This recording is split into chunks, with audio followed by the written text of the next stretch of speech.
Hello बच्चों, let's see this question and here this question say when government officers work in election duty they work under the control of dash। Question आपसे बोल रहा है कि जितने भी government officers होते हैं इलेक्शन ड्यूटी के दौरान ये काम करते हैं, बोलते नहीं रहते हैं कि हाँ इलेक्शन में ड्यूटी लगी हुई है। आपने देखा होगा कि अगर आप किसी गवर्नमेंट स्कूल के टीचर से पूछेंगे तो इलेक्शन के दौरान वो बहुत बिजी होते हैं। क्यों बिजी होते हैं? क्योंकि अगर आप उनसे बात करेंगे तो पता लगेगा, वो बोलेंगे इलेक्शन में ड्यूटी लगी हुई है, इलेक्शन में ड्यूटी लगी हुई है। तो गवर्नमेंट के जो ऑफिसर्स होते हैं इनकी इलेक्शन ड्यूटी लगी होती है और उस दौरान ये किसके कंट्रोल में रहकर काम कर रहे होते हैं?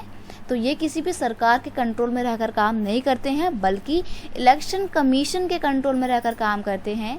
ऑप्शन आपको यहाँ पर दिया हुआ है, the government, election commission, parliament या फिर जुडिशरी। तो सिंपल सी बात है, इलेक्शन कमीशन के अंडर में रहकर काम करते हैं।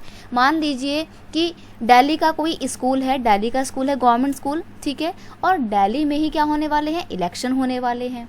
ओके, तो ये जो जितने भी टीचर्स हैं इनको तो सैलरी दिल्ली गवर्नमेंट देती है, लेकिन फिर भी इलेक्शन के दौरान ये दिल्ली गवर्नमेंट के लिए दिल्ली गवर्नमेंट के कंट्रोल में काम नहीं करते हैं, बल्कि इलेक्शन कमीशन के कंट्रोल में रहकर काम करते हैं और इसके लिए उनको अलग से पेमेंट भी इलेक्शन कमीशन देता है। ठीक है, तो ये जो वोटिंग में ड्यूटी लगी होती है ना, वोटिंग ड्यूटी लगी होती है, इलेक्शन ड्यूटी, इसके अलग से पैसे मिलते हैं गवर्नमेंट ऑफिसर्स को।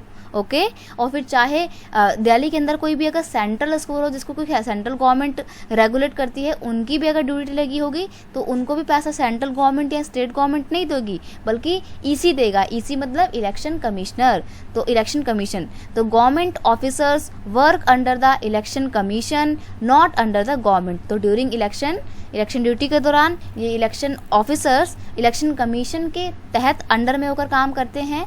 और इस इलेक्शन कमीशन की बात की जाए तो इसको कब इस्टेब्लिश किया गया था? इट वॉज इस्टेब्लिश्ड ऑन 25 जनवरी 1950। इसको इस दिन जो है इस्टेब्लिश किया गया था हमारे इलेक्शन कमीशन को। और क्योंकि 25 जनवरी को इलेक्शन कमीशन को बनाया गया था, इस्टेब्लिश किया गया था, इसीलिए हर साल हम 25 जनवरी के दिन को इलेक्शन डे के नाम से भी सेलिब्रेट करते हैं। ठीक है, ऑप्शन बी आपका यहाँ पे बिल्कुल सही आंसर है। I hope you understand it well. Best of luck.